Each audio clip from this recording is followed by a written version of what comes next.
శక్తి తైలాభిషేక ఆరాధన జనవరి 29 గురువారం. మొదటి ఆరాధన ఉదయం 7 గంటల నుండి, రెండవ ఆరాధన ఉదయం 10 గంటల నుండి. స్థలం సీతారాం టౌన్షిప్ ఎదురుగా housing board colony, Nallapadu road, Guntur. ప్రార్థనా శక్తి తైలాభిషేక ఆరాధన జనవరి 31 శనివారం. సమయం ఉదయం 8 గంటల నుండి. స్థలం ఎస్ఆర్ గార్డెన్స్, ఈనాడు ఆఫీస్, వైరా రోడ్, వెలుగుమట్ల, ఖమ్మం.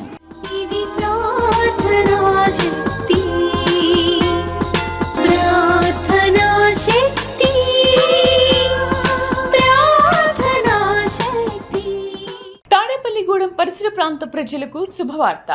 ప్రార్థనా శక్తి తైలాభిషేక ఆరాధన ప్రతి నెల మొదటి బుధవారం. సమయం ఉదయం 10 గంటల నుండి.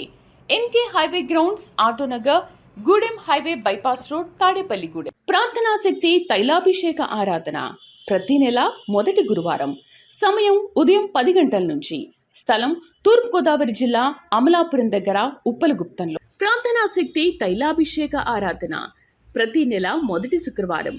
స్థలం అడబాల గార్డెన్స్, ఎల్ఎన్టీ బిల్డింగ్స్ పక్కన, పెంకులపాడు రోడ్డు, పాలకొల్లు.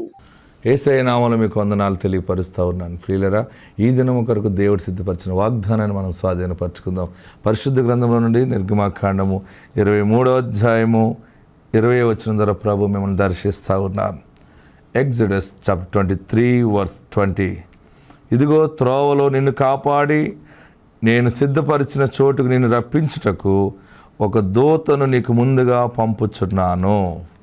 దేవునికి మహిమ కలుగును గాక. నిర్గమాకాండము నోట్ చేసుకోండి. నిర్గమాకాండం 23వ అధ్యాయము 20వ వచనం ద్వారా ప్రభు మిమ్మల్ని దర్శిస్తూ ఉన్నాను. త్రోవలో నిన్ను కాపాడి నేను సిద్ధపరిచిన చోటుకు నిన్ను రప్పించుటకు ఒక దూతను నీకు ముందుగా పంపుచున్నాను. దేవునికి మహిమ కలుగును గాక. దేవుడు నీ పట్ల ఒక గొప్ప ప్లాన్ కలిగి ఉన్నాడు. అది నీకు తెలియదు, ఇప్పుడు నువ్వు తెలుసుకోబోతున్నావు. ఎందుకంటే ఆయన ఒక ప్లాన్లో నిన్ను ఎక్కడ, ఏ ప్లేస్లో బ్లెస్ చేసి నిన్ను ఒక టవర్గా నిలబెట్టాలనుకున్నాడో ఆ ప్లేస్కి నిలబెట్టే సమయం వచ్చింది. అందుకు దేవుడు నీకు ముందుగా ఒక దూతను పంపిస్తున్నాడు.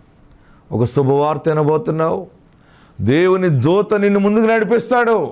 దేవునికి మహిమ కలుగుగాక. మంచి స్నేహితులను దేవుడు ఇవ్వబోతున్నాడు. ఇంతవరకు నువ్వు కనివిని ఎరుగని ఒక మంచి స్నేహాన్ని కనుగొనబోతున్నావు. దేవుడు నీ పట్ల గొప్ప ఉద్దేశము కలిగి ఉన్నాడు. భయపడకు, ఏం జరగలేదు. ఎవరిని నమ్మినా నాకు మోసమే జరిగింది, అందరూ మోసం చేశారు, నేను ఎప్పుడూ ఇలాగ మోసపోతానని అనుకోలేదని ఏడుస్తున్నావు కదా. దేవుడు నీ ముందు ఒక దూతను పంపిస్తున్నాడు. ఎక్కడికంటే ఆయన నీ కొరకు సిద్ధపరిచిన చోటుకి వెళ్ళటానికి. నిర్గమాకాండము 23వ అధ్యాయం 20వ వచనంలో, ఇదిగో త్రోవలో నిన్ను కాపాడి నేను సిద్ధపరిచిన చోటుకు నిన్ను రప్పించుటకు ఒక దూతను నీకు ముందుగా పంపుచున్నాను. దేవుడు ఒక దూతను పంపిస్తున్నాడు. గుర్తుపెట్టుకో. నాకు సరైన ఆలోచన లేదు, నేను వెళ్ళే మార్గం అంతా కూడా ఇటు వెళ్తున్నాను అంటే, మార్గం అంటే కొన్ని ఆలోచనలు ఏంటంటే, ఏ ఆలోచన, ఏ డిసిషన్ తీసుకుంటున్నానో నాకే తెలియట్లేదు. ఇది మంచా, ఇది చెడ్డ, నాకు ఎవరైనా మంచి సలహా ఇస్తే బాగుండని కూడా అనుకుంటాం కొన్ని సమయాల్లో. కానీ నీ ప్రార్థన దేవుడు ఆలకించి ఆయన ఒక దూతను నీ ముందు పంపిస్తూ ఉన్నాడు. ఆ దూత ఏం చేస్తుంటే ఆయన సిద్ధపరిచిన ఆశీర్వాదకరమైన స్థలానికి నిన్ను తోడుకుని వెళ్తుంది. జీవం గల దేవుని సన్నిధానంలో పరిశుద్ధాత్మ దేవుడు ఈ దినాన్ని నీతో మాట్లాడుతూ ఉన్నాడు. ఇక నువ్వు భయపడవలసిన పని లేదు. యేసు నామాన్ని ధరించుకున్నావు కనుక, యేసు నామంలో ప్రార్థన మొదలుపెట్టావు కనుక జీవితం అంతా కూడా మార్పు చెందబోతూ ఉంది. ఎవడైనాను క్రీస్తునందున ఎడల వాడు నూతన సృష్టి, పాతవి గతించను, సమస్తము కొత్తవాయను. సమస్తము కొత్తవి ఎలాగవుతాయంటే, ఆయన మనకు ముందుగా తన దూతను పంపి ఆయన సిద్ధపరిచిన ఆశీర్వాద గడియల్లోకి నడిపిస్తాడు. భయపడద్దు. నీ కొరకు ఆయన చాలా ఉన్నతమైన దీవెన దాచిపెట్టాడు. తన యందు భయభక్తుల వారికి తాను దాచిపెట్టిన మేలు ఎంతో గొప్పది. అది కంటికి కనపడదు, చెవికి వినపడదు, హృదయమునకు అగోచరం అన్నాడు. అప్పుడేమీ అయిపోలేదు. అసలైన దీవెనలు ప్రారంభం కాబోతూ ఉన్నాయి. శుభప్రదమైన దినాలు నువ్వు చూడబోతూ ఉన్నావు. కీడు పోయింది. ఇంతవరకు జరిగిన పాత జ్ఞాపకాలు, అప్పుడులా జరిగింది, ఆ సమయంలో జరిగింది అని అనుకుంటున్నావు, కానీ అసలైన అవి కాదు. రాబోయే ఈ దినాలన్నీ కూడా నీకు ఆశీర్వాదంగానే ఉండబోతూ ఉన్నాయి. ఎవరెవరో నీకు ఆ రోజు అలాగుంటుంది, ఆ నెల ఇలాగుంటుంది, ఆ సంవత్సరం ఇలాగుంటుంది, అంతా నాశనం అయిపోతున్నాయి అని చెప్తున్నారేమో. కానీ నేను చెప్తున్నాను దేవుని సేవకుడిగా, నీ పట్ల గొప్ప కార్యము దేవుడు జరిగించే దినాలు నువ్వు చూడబోతా ఉన్నావు. వెంటనే ప్రారంభమైంది. ఆయన కార్యము సఫలం చేయబోతా ఉన్నాడు. ఆయన్ని చేయి విడిచిపెట్టలేదు. త్రోవలో నిన్ను కాపాడి నీకు ముందుగా తన దూతను పంపిస్తున్నాడు మార్గము సరళము చేయటానికి. నువ్వు చాలా ఈజీగా ప్రయాణం చేస్తావు. అంటే నీ వ్యాపారము చాలా ఈజీగా నడుస్తుంది. నీ జాబ్ అయినా, నీ వ్యాపారమైనా, నీ పాడి పంటలైనా, నీ ఆక్వా కల్చర్ అయినా, ఏ వ్యవహారమైనా, సేవ అయినా, వ్యవస్థ అయినా నీకు ముందుగా దేవుడు తన దూతను పంపిస్తున్నాడు. ఇక నువ్వు ప్రతిదీ వెతుక్కుంటూ ప్రయాణం చేసేలాగా ఉండదు. దర్జాగా హైవేలో ప్రయాణం చేస్తావు, దీవెనకరమైన హైవేలో. ఆత్మ నీకు తోడుండును గాక. ఆమేన్. వాక్యంలోకి వెళ్దాం. ఆది కాండములో ఒక చరిత్ర కలిగిన ఫ్యామిలీ ఇది. ఆ ఫ్యామిలీ అబ్రహాం ఫ్యామిలీ. అబ్రహాముకి దేవుడు చెప్పాడు, నీకు సంతానాన్ని ఇస్తాను, నీ సంతానము ఇసుక రేణుల వలె అయిపోతుంది అన్నాడు. ఏమన్నాడు చెప్పాలి. మరలా ఒక రోజు అన్నాడు, నువ్వు ఏడవకు, పిల్లలు లేరని. అబ్రహమా, నీకు అసలు పిల్లలు లేరంటున్నావు కదా, నీకేం చేస్తాను తెలుసా, నీవు ఇంట్లో ఒకసారి బయటకు రా అన్నాడు. బయటకు వచ్చాడు అబ్రహాం. పైకి చూడు అన్నాడు. చూశాడు. పైకి చూస్తే ఏమున్నాయన్నాడు. అబ్బో నక్షత్రాలు ఉన్నాయన్నాడు. ఈ నక్షత్రాలని నువ్వు లెక్క పెట్టగలవా అన్నాడు. 1 2 3 4 అని ఉంటాడు బహుశా. కొన్ని లెక్కెట్టిక కొలితేలేసాడు. అవన్నీ లెక్కెట్టిన అర్థం అవట్లేదు, చాలా ఉన్నాయన్నాడు. నీవు నక్షత్రాలను లెక్క పెట్టగలిగితే నీ సంతానాన్ని నువ్వు లెక్క పెట్టగలదు అన్నాడు. అప్పటికి ఏమీ లేదు అసలు. ఇలాంటి వాగ్దానం కలిగిన దైవజనుడిగా, గొప్ప ప్రవక్తగా, గొప్ప విశ్వాసములకు తండ్రిగా నియమించబడ్డాడు అబ్రహాం. ఆయనకి లేక లేక ఒక కొడుకు పుట్టాడు. ఎవరు పుట్టారు? అబ్రహాము కుమారుడు ఇస్సాకు పుట్టాడు. ఆ ఇస్సాకుని ఎంతో అల్లారు ముద్దుగా పెంచుకున్నాడు. పెంచుకున్నాక ఆయన కూడా మంచిగా నాన్నగారితో మంచిగా తిరుగుతూ పొలం పనులు చేసుకుంటూ ఉన్నాడు. కరెక్ట్గా వయసు వచ్చింది, 40 సంవత్సరాలు వచ్చింది ఆయనకి. ఎన్ని పెళ్ళయింది. ఇస్సాకుకి అబ్రహాము అంగరంగ వైభవంగా పెళ్లి చేసేసాడు. పెళ్ళి అయిపోయింది. అందరూ భోజనాలు చేసేసి వెళ్ళిపోయారు. బూర్లు అయితే తినేసి మంచిగా అయిపోయింది. ఈ బూర్లు తిన్న వాళ్ళు, పెళ్ళికి వచ్చిన వాళ్ళందరూ మళ్ళీ కనపడినప్పుడు ఏమడుగుతారు వాళ్ళు? 1 సంవత్సరంగా 2 సంవత్సరాలకు కనపడ్డారు అనుకోండి, ఏమడుగుతారు? గట్టిగా చెప్పాలి. ఏమైంది? ఏమన్నా ఇంట్లో శుభం జరిగిందా? మనవాడిని ఎత్తుకుంటావా? లేదా కొడుకు పుడతాడా? నీ భార్యకి ఏమైనా విశేషమా? గర్భం ధరించిందా అని అడుగుతారు. ఫస్ట్ ఇయర్ బాగానే చెప్తాం, ఇంకా ఏమి లేదంటాం. 2వ సంవత్సరం, 3వ సంవత్సరం వచ్చేటప్పటికి ఏడుపు మొదలవుతుంది. అప్పటికే స్టార్ట్ అవుతుంది లోపల. 3 నుంచి బయటపడిపోతుంది. 4 నుంచి ఇంకా బాధ ఎక్కువైపోతుంది. 5 వచ్చేటప్పటికి ఎవరు ఏమనకపోయినా తనలో తానే నేను గొడ్డురాలని అన్న ఫీలింగ్ వచ్చేస్తుంది. నాకు పిల్లలు లేరు, నన్ను అందరూ పిలవట్లేదు. ఎవరైనా మాట్లాడుతూ ఈమె వంక సరిగ్గా చూడలేదు అనుకోండి, అదిగో నాకు పిల్లలు లేరు కాబట్టి నా వంక చూడట్లేదు. పెళ్ళికి అందరం పిలిచేరి మమ్మల్ని పిలవలేదు. నేను శపించబడిన దాన్ని. పిల్లలు లేని బాధ అంత కాదు. ఓ రోజు నేను రెబెకా, ఇస్సాకుకి పెళ్లి చేసుకున్న భార్య పేరు, ఇస్సాకు భార్య పేరు రిబ్కా. ఏంటి అందరు చెప్పాలి? రిబ్కా. అందరూ చెప్తున్నారు పిల్లలు లేరేంటి అంటున్నారు. పైగా మామూలు వాళ్ళకి పిల్లలు లేరంటే అది వేరు. బాగా గమనించండి. ఈ రిబ్కా మాంగారికి, ఆయన పేరేం పేరు? అబ్రహాం గారికి దేవుడు బోల్డని వాగ్దానాలు ఇచ్చాడు. బాగా గమనించండి. ఏమిచ్చాడైనా? నీకు ఇలా చేస్తాను, నీ సంతానం అలాగుంటుంది ఇలాగుంటుంది అని బోల్డ్ చెప్పాడు. లిక్కుమంటే ఒకటి తగిలాడు ఇక్కడ. ఇదేనా? అందరూ అడుగుతున్నారు, నీకు సంతానం లేరు. మీ వాగ్దానాలు ఏమైనాయి అని ఉంటారు. చుట్టూ ఉన్న వాళ్ళు శోధించేస్తారు, పొడి చేస్తుంటారు. అప్పుడు ఇస్సాకుకి బాధ అయింది.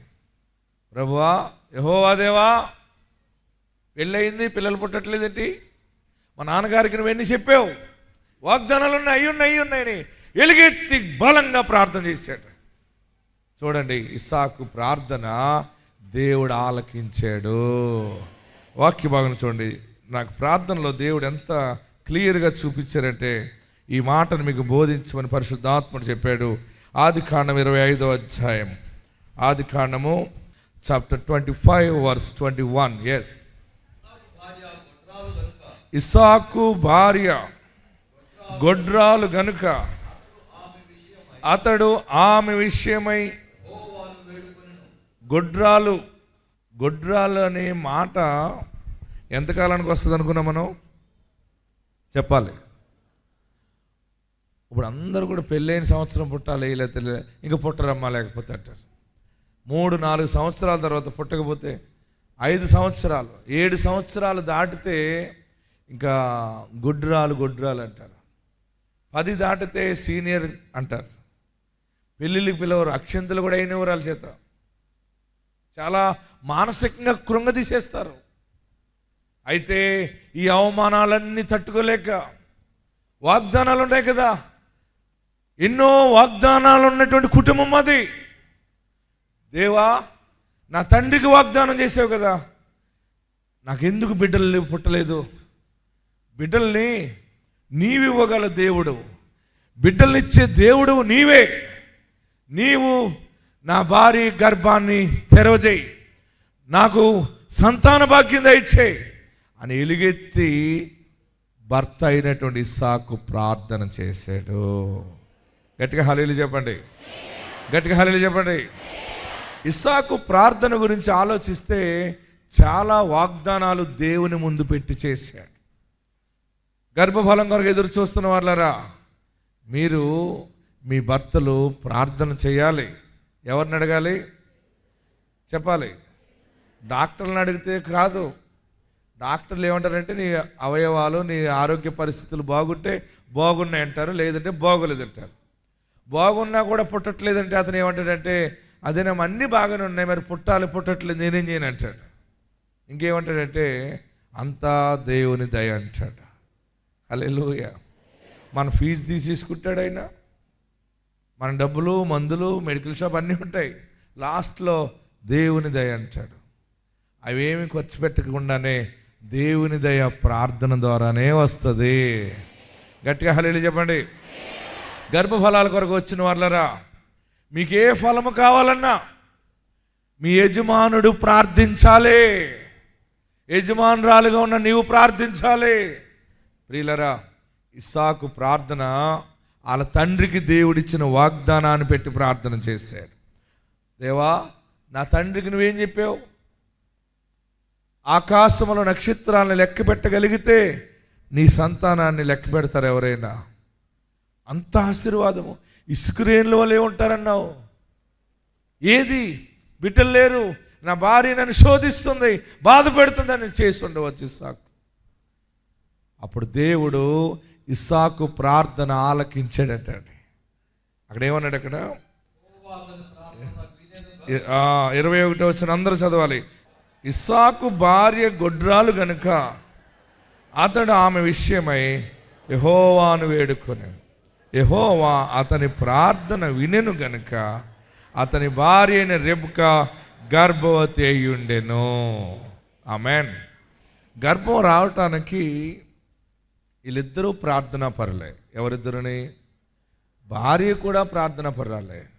ప్రియులరా, మీరు మీ భర్తలు మీరు కలిసి యేసు నామములో ప్రార్థన చేస్తే ఏ కార్యమైనా జరుగుతుంది. ఆమేన్. గట్టిగా హల్లెలూయా చెప్పండి.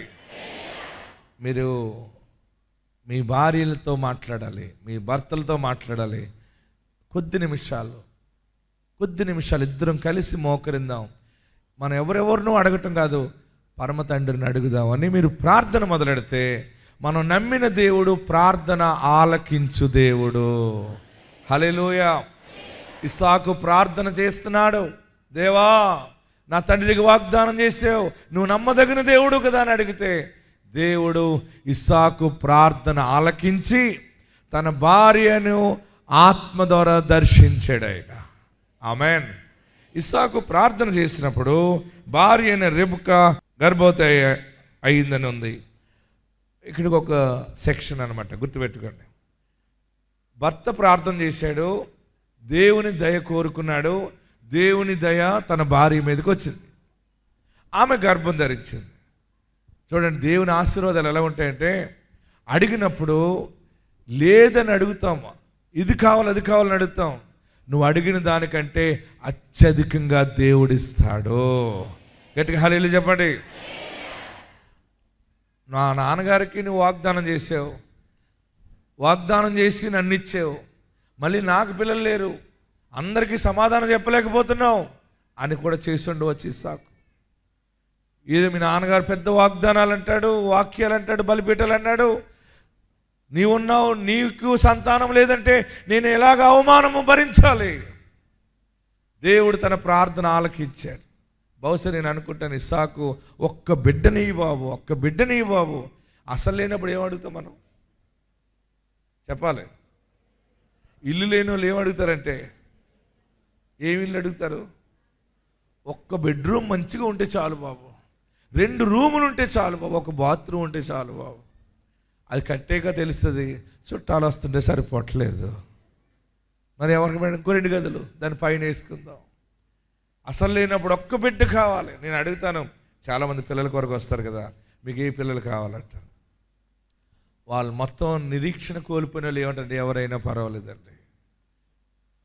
కొంతమంది అంటారు మగబిడ్డ కావాలండి, 2 బిడ్డలు కావాలండి, ఒక పాప కావాలండి. దేవుడు నాకు ఇచ్చిన వరం ఏంటంటే కృపావరాలు 9 నాలలో ఉన్నాయి. ఏది ప్రకటిస్తే అది దేవుడు జరిగిస్తున్నాడు. అందుకనే ఇంతవరకు ప్రార్థన చేస్తే 8,600 మందికి పైగా పిల్లలు పుట్టారు. చాలా పిల్లల్ని ఎత్తుకుని పేర్లు పెట్టి అక్షరాభ్యాసం చేసి చాలామంది స్కూల్కి వెళ్ళిపోతూ ఉన్నారు.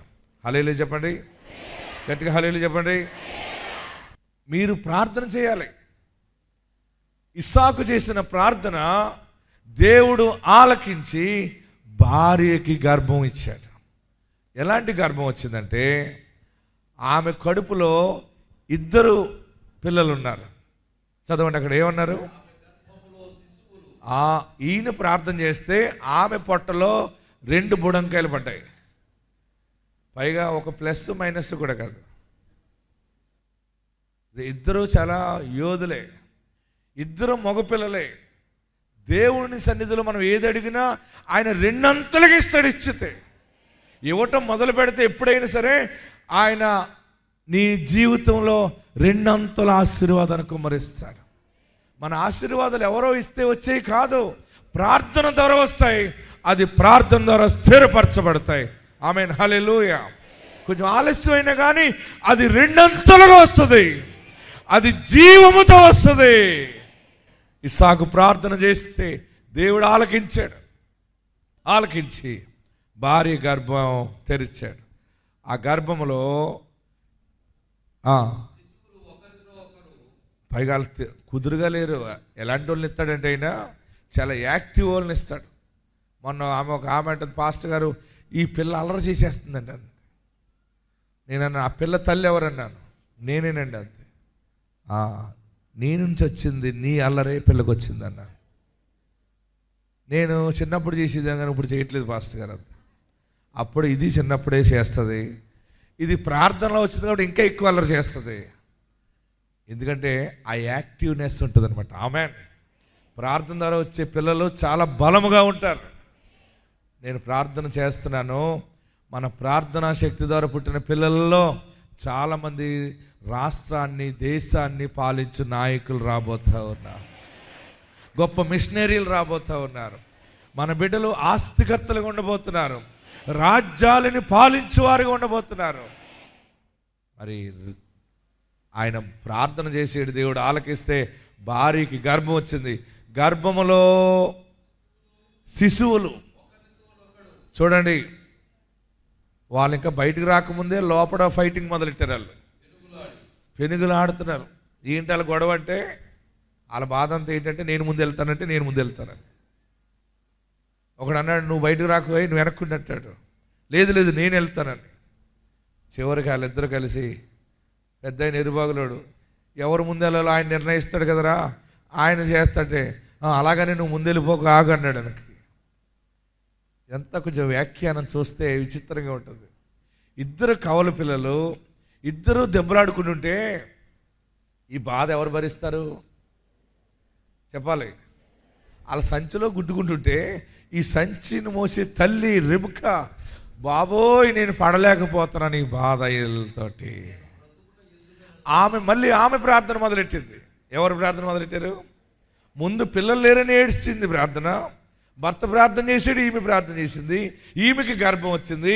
ఈమె గర్భంలో చాలా సూపర్ మ్యాన్లు పడ్డారు ఇద్దరుని.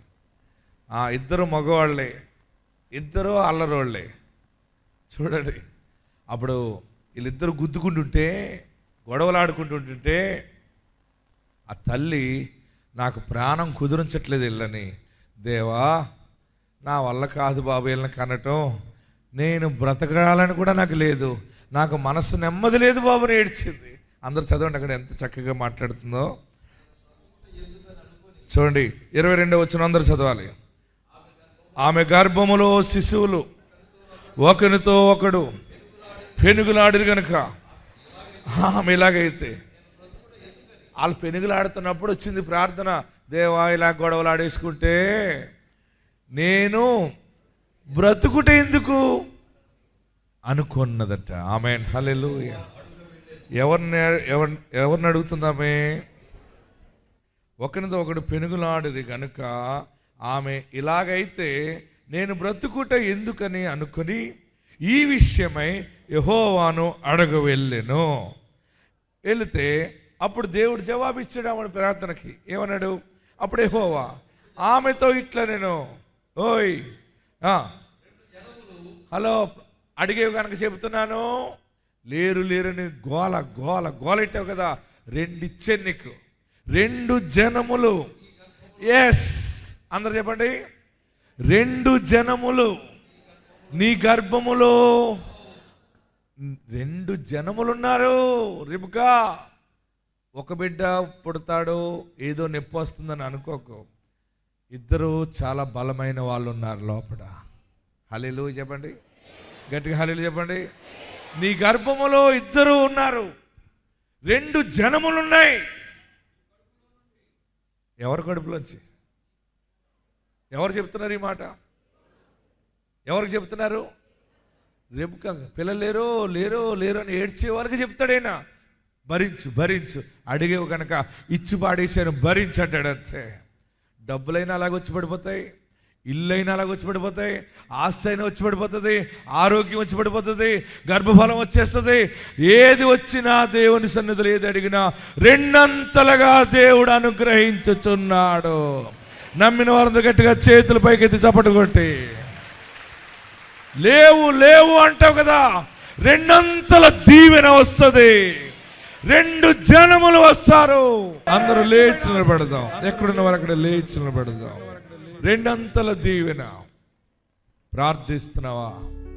నాకు ఇంకా ఎందుకు రాలేదని అనుకుంటున్నావు? దైవజనుడి ద్వారా దీవెన ప్రకటించాడు. నీవు ప్రార్థించు, నీవు నోరు తెరిచి ప్రార్థించు. 2 జనములు నీ కడుపులో నుండి ప్రత్యేకముగా వస్తుంది.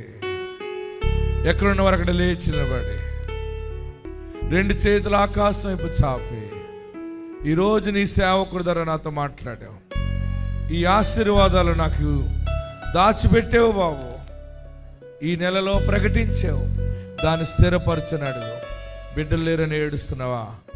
ఇంత వయసు వచ్చింది ఇంకా పుడతారా అని అనుకుంటున్నావా? దేవుడు ఇస్తాడు. నా కణాలు లేవని ఏడుస్తున్నావా? నా గర్భసంచులు ఎన్నో సమస్యలు ఉన్నాయని ఏడుస్తున్నావా? ఆయన ఇస్తాడు. నాకు ఇల్లు కట్టుకోగలనా అని ఏడుస్తున్నావా? 2 ఇల్లులు కడతావు, 2 ఇల్లులు స్వాధీనపరచుకుంటావు, 2 ఇళ్ళ కాడ ప్రార్థనలు పెట్టుకుంటావు, పొలము సంపాదిస్తావు, భూమిని సంపాదిస్తావు, రక్షణ పొందుతావు, నీ ఇంటికి రక్షణ కలుగుతుంది. నన్ను రెండంతలుగా ఆశీర్వదించు. నీ గర్భఫలము రెండంతలుగా దీవించబడుతుంది. 2 జనములు నీ కడుపు నుండి వస్తాయి, ఆశీర్వాదముగా ఉంటాయి, చాలా ప్రత్యేకంగా ఉంటాయి అన్నాడు. అన్ని విషయాల్లో రెండంతలుగా దీవించబడతావు, అన్ని విషయాల్లో రెండంతలుగా ఆశీర్వదించబడతావు. ఉద్యోగం లేదని అనుకుంటున్నావేమో, 2 ఉద్యోగాలు చేస్తావు, 2 పట్టణాల్లో అధికారిగా ఉంటావు.